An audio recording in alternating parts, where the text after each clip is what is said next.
Kalau kita takut komandan akan menghukum kita karena kita dianggap indisipliner, kenapa kita tidak pernah berpikir takut kalau Allah menghukum kita bagaimana?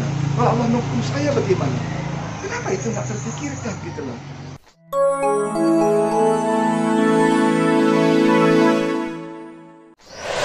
Bismillahirrahmanirrahim. Assalamualaikum warahmatullahi wabarakatuh. Saudara sekalian, dengan saya lagi Edi Mulyadi. Kali ini saya ingin bicara kita sebagai manusia, sebagai makhluk yang Allah ciptakan terbaik. A'udzubillahi minasyaitonirrajim.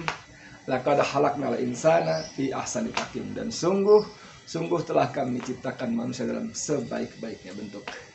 Nah, kalau kita menjadi manusia, makhluk Allah yang terbaik, pertanyaannya adalah untuk Allah, untuk apa Allah menciptakan kita manusia ini? Banyak jawaban sih yang bisa kita berikan. Tapi kalau kita merujuk kembali pada Al-Quran, maka kita diciptakan oleh Allah untuk mengabdi kepadanya. Wa ma khalaqtul jinna wal insa illa liya'budun. Az-Zariyat ayat ke-56. Dan tidaklah kami ciptakan, kata Allah, manusia itu, jin dan manusia, kecuali untuk beribadah kepada-Ku. Demikian kata Allah. Jadi saudara sekalian, apapun profesi kita, apapun tugas kita, sebagai apapun kita berperan di bumi ini, sebagai bapak, sebagai suami, sebagai anak, sebagai cucu, sebagai kakek, sebagai Pak RT, RW, lurah, camat, terus sampai presiden, sebagai dokter, sebagai karyawan, petani, kuli, tentara, polisi, sebagai apapun juga, itu kita tetap berfungsi, bertugas sebagai hambanya, mengabdi kepada Allah SWT. Saudara kan yang dimaksud hamba, mengabdi, itu apa sih sebetulnya? Ya sebetulnya gampang sih, sudah ada common sense lah, kesepakatan bahwa yang namanya hamba itu yang menuruti perintah tuannya. Yang namanya hamba, abdi, ya tidak boleh menyimpang dari kehendak tuannya, majikannya, itu hamba, itu abdi, ya kan? Dan kita manusia seperti keterangan tadi diciptakan untuk menjadi hamba, abdi, beribadah kepada Allah SWT. Artinya apalagi bahwa apapun keinginan Allah, ketentuan Allah, peraturan Allah, kita sebisa mungkin harus ikuti. Tidak boleh kita nyimpang ke sana, nyimpang ke sini dengan dalih ini dan sebagainya. Tapi persoalannya adalah bahwa kita juga sebagai makhluk sosial, kita berinteraksi dengan sekitar. Kalau saya jadi bawahan, saya punya atasan. Kalau saya jadi prajurit, saya punya komandan, kan begitu. Kalau saya karyawan di kantor minimal punya mandor, punya kepala staf atau apalah gitu ya, punya direktur, punya komisaris, bahkan owner barangkali gitu. Yang sering sekali kita sebagai bawahan tadi, sebagai orang yang di posisi di bawah tadi harus mengikuti perintah atasan. Itu barangkali yang menjadi sering kita dengar bahwa pejabat A di pengadilan, kenapa Anda melakukan begini, ini kesalahan, dia mengatakan saya cuma bawahan Pak. Saya mengikuti perintah atasan. Seorang petugas akuntansi, kenapa kamu kotak-atik keuangan sehingga begini, begitu, merugikan negara, merugikan perusahaan, kenapa? Saya diperintah atasan Pak, kan begitu. Sering-sering kali kita dengarkan begitu. Atau bahkan di lapangan. Baru-baru ini beredar video viral yang katanya sudah beberapa tahun yang lalu di Solo. Ada orang mau ngaji dibarikade oleh polisi. Orang yang mengambil gambar itu ternyata Bapak polisi kan, disebut nama Bapak anu muslim kan, Bapak muslim kan, kenapa nah gitu. Polisi muda itu bingung mau jawab apa, akhirnya mereka diam aja. Paling kalau ditanya namanya siapa, disebut nama, ada nama di situ, ya senyum dikit, tapi Bapak kenapa muslim menghalangi kami mengaji dan sebagainya. Nah, semua itu pasti dalihnya sama. Saya cuma diperintah komandan, saya cuma bawahan, tunduk pada atasan. Saudara sekalian, yang saya hormati, saya mengatakan bahwa semua alasan itu boleh. Bahwa kita menjadi bawahan, menjadi orang yang diperintah, disuruh, tentu kita boleh mengikuti perintah atasan. Tapi yang saya ingin ingatkan lagi bahwa apapun fungsi kita sebagai dokter, sebagai lawyer, sebagai pelajar, mahasiswa, pejabat, RT, RW, tukang sayur, tukang sapu, buruh, driver ojol dan sebagainya, semua apapun fungsi kita, peran kita, profesi kita, satu hal yang tidak boleh lupa bahwa kita adalah hamba Allah. Dan itu artinya apa? Artinya kita tetap mengabdi kepada Allah. Tentang ketaatan, kepatuhan kepada atasan, tunduk, taat kepada perintah pimpinan, itu tentu saja boleh. sepanjang perintah, apalagi perintah lah gampangnya ya, instruksi dari atasan, pimpinan, komandan itu tidak bertentangan dengan perintah, keinginan, peraturan, firman Allah SWT. Tapi kan saya karyawan bos, nanti kalau saya nggak tunduk saya dapat surat 3 huruf PHK. Tapi kan saya cuma bawahan, kalau nggak ikut perintah komandan nanti saya kena sanksi disiplin tentara atau disiplin polisi, bahkan saya bisa diturunkan jabatan, bahkan saya bisa segala macam lah dengan sanksi-sanksinya.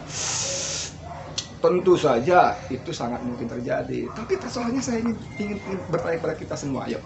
Kalau kita begitu takut sebagai bawahan pada atasan, kalau kita takut sebagai karyawan pada perusahaan, kemudian kita takut dipecat, nggak dapat gaji gitu ya. Kenapa rasa takut serupa itu tidak ada pada kita terhadap Allah? Kalau kita takut pimpinan marah, kenapa kita tidak pernah takut pada kalau Allah marah bagaimana? Kalau kita takut komandan akan menghukum kita karena kita bercakap indisipliner, kenapa kita tidak pernah berpikir takut kalau Allah menghukum kita bagaimana? Kalau Allah menghukum saya bagaimana? Kenapa itu nggak terpikirkan gitu loh? Bos, mohon maaf. Kalau kita semua takut-takut tadi segala macam berkaitan dengan pekerjaan profesi kita, resikonya apa sih? Paling buruk kita dipecat. Paling buruk kita dipecat, kehilangan pendapatan, gaji. Berapa gaji kita sebulan? Saya nggak tahu, 3 juta, 5 juta, 10 juta, 100 juta, nggak tahu saya, mungkin saja. Atau bahkan tingkat yang paling mengerikan lagi bukan cuma dipecat, dipidanakan, melawan perintah atas dan sebagainya. Iya boleh, itu resiko-resiko yang memang harus kita waspadai. Tapi saya ingin ingatkan lagi kenapa kita tidak pernah takut memikirkan murka Allah, memikirkan hukuman Allah. Kalau kita takut kehilangan gaji setiap bulan karena kantor memberi kita gaji, negara membuat kita gaji, memberi kita gaji. Kalau saya pegawai negeri, ASN dan sebagai tentara polisi, yang cuma bulan sekali. Allah itu memberikan karunia setiap saat loh. Setiap saat, setiap waktu, setiap detik, sebulan sekali. Allah berikan kita matahari, sinarnya luar biasa, sangat bermanfaat buat tubuh kita. Allah berikan oksigen itu luar biasa. Kalau Allah tahan oksigen 5 menit saja, mati kita semua. Allah berikan kita kehidupan, berikan kita mata, telinga, hidung, jantung, hati, paru-paru dan sebagainya seterusnya. Allah berikan kita nikmat rezeki yang tidak berkurang. Kok itu tidak kita takut ya? Kalau Allah cabut gitu. La in syakartum la azidannakum, kata Allah. Jika engkau mensyukuri nikmatku, aku akan tambah lagi. Wala in kafartum inna azabi lasyadid. Jika engkau mengingkari, mengkufuri nikmat karuniaku, ingatlah azab Allah sangat pedih. Sangat pedih, saudara. Kenapa kita nggak takut itu gitu loh. Jadi ya, saya nggak ngomong panjang-panjang, saya cuma ingetin diri saya sendiri dan kita semuanya bahwa apapun profesi kita, apapun fungsi kita, apapun tugas kita di dunia ini, di kehidupan ini, bahwa pada hakikatnya kita adalah hamba Allah. Dan ketaatan, kepatuhan, tunduk, segala macam tadi kepada pimpinan, kepada atas, boleh banget, bahkan mungkin harus banget. Tapi itu semua sepanjang perintah, keinginan, apalagi instruksi dari atasan, komandan, tidak bertentangan dengan perintah dan keinginan Allah. Karena biar bagaimanapun juga Allah adalah Tuhan kita yang sebenarnya. Karena bagaimanapun juga kita adalah hamba Allah, Abdullah, hamba Allah. Allah telah menciptakan kita sebagai makhluk yang terbaik. Maka summa radadnahu asfala safilin. Allah memberitahu kita bahwa kalau kita menyimpang, tidak taat, maka kita akan meluncur sebagai makhluk yang terbaik. Ya, walaupun ahsanul taqwim, kita sebagai makhluk yang terbaik betul, tapi summa radadnahu asfala safilin. Dan yang paling penting, inna azabi lasyadid. Azab Allah sangat pedih. Yuk kita takut pada azab Allah. Dipecat, resikonya kehilangan pekerjaan, kehilangan penghasilan. Tapi kita masih punya Allah. Allah memberikan kita rezeki sesungguhnya. Sesungguhnya rezeki kita Allah, bukan komandan kita, bukan pimpinan kita, bukan direktur kita. Itu cuma sarana aja. Bahkan bukan komandan kita yang beri gaji kita sebagai tentara, sebagai polisi, itu bukan komandan, tapi negara. Itu pun kalau perintah negara mengendaki berbeda dengan kehendak Allah, ya mohon maaf komandan, jenderal, panglima, saya tidak bisa ikut. Karena saya hamba Allah, saya harus lebih tunduk patuh kepada Allah. Ya, semoga bermanfaat buat kita semua, khususnya buat saya. Assalamualaikum warahmatullahi wabarakatuh.